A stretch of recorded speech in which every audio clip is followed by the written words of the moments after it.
السلام عليكم. ازيكم يا حبايبي؟ عاملين ايه؟ على ايه تحتاري؟ صاحيه الصبح لقيت نفسي جعانه جدا وما عنديش اي حاجه في البيت وما عنديش حد ينزل لي، العيال كلهم في المدارس. فرحت قايمه جايبه لكم يا حبايبي بقى كوبايتين دقيق كده، وعملت بيهم كام فطيره، وقعدت شربت شاي لبن، شاي بلبن وكده، وفطير جنبي منه. اللهم صل وسلم وبارك على سيدنا محمد. بنروح نشتريها ب5 جنيه من الفرن. هما من كوبايتين دقيق عملت كذا واحدة، يعني ما عديتهمش بصراحة. نزلت هنا بقى ايه بالدقيق. انا بص ما بعايرش، انا ما بحبش اعاير، بحط وخلاص. نزلت كوبايتين، بصوا الدلق مني، يعني هعاير ايه؟ نزلت يجي كوبايتين دقيق وربع كده او نص. شفت الهبلة؟ انا هبلة بعد عنكم. انا عارفة تضحكوا عليا. نزلت اهو بكوبايتين دقيق، اسفة. وهنزل يا قلبي بكيس من الخميرة اهو. كان يجي معلقة صغيرة او اقل من معلقة صغيرة. وهنزل بمعلقة سكر.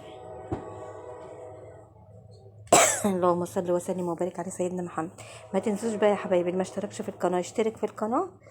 وبصوا شهيصوني شهيصوني كده، فرحوني فرحوني، ربنا يفرح قلبكم يا رب. هنزل هنا بقى معلقة سكر و... ونص وربع معلقة ملح كده، عشان مبقاش حادق، عشان انا بعمله فطير بسكر. طبعا عايزة هما لما تعجنيه بالمية على فكرة بيبقى احلى. بس انا كان عندي شوية لبن صغيرين، حطيت زودتهم مية وعجنتهم، بيبقى المية يا دوبك ايه طايرة منها السقعة. وعجنهم كويس. ببقى مخليها جنب مني بقى حبة دي، احسن العجينة مني تسيح ولا حاجة. اهي بعد ما عجنتها هسيبها بقى واغطيها واسيبها تخمر.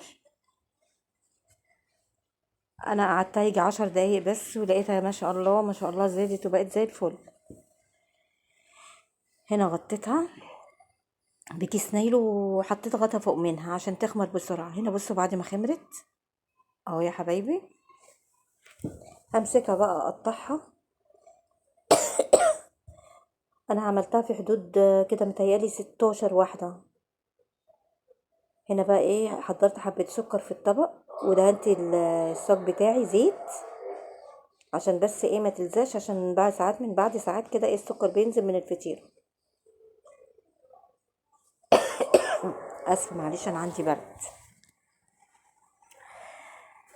هقطع بقى العجينة بتاعتي، بصوا هكعور كده حتة حتة كده، كعورة كعورة.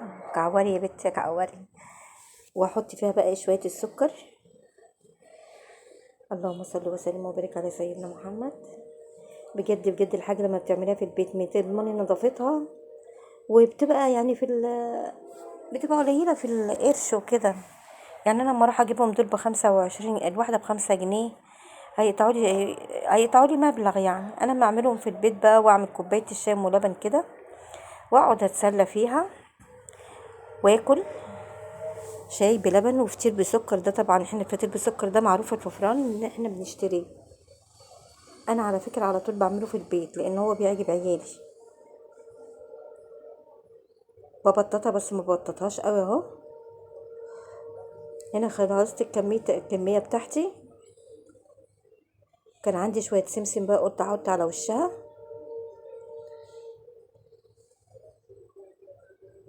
طبعا انتوا عارفين الكوبايتين دي عملوا لي 12 واحدة. شوفي بقى، ما انت لما تروحي تجيبي 12 واحدة شوفي بكام.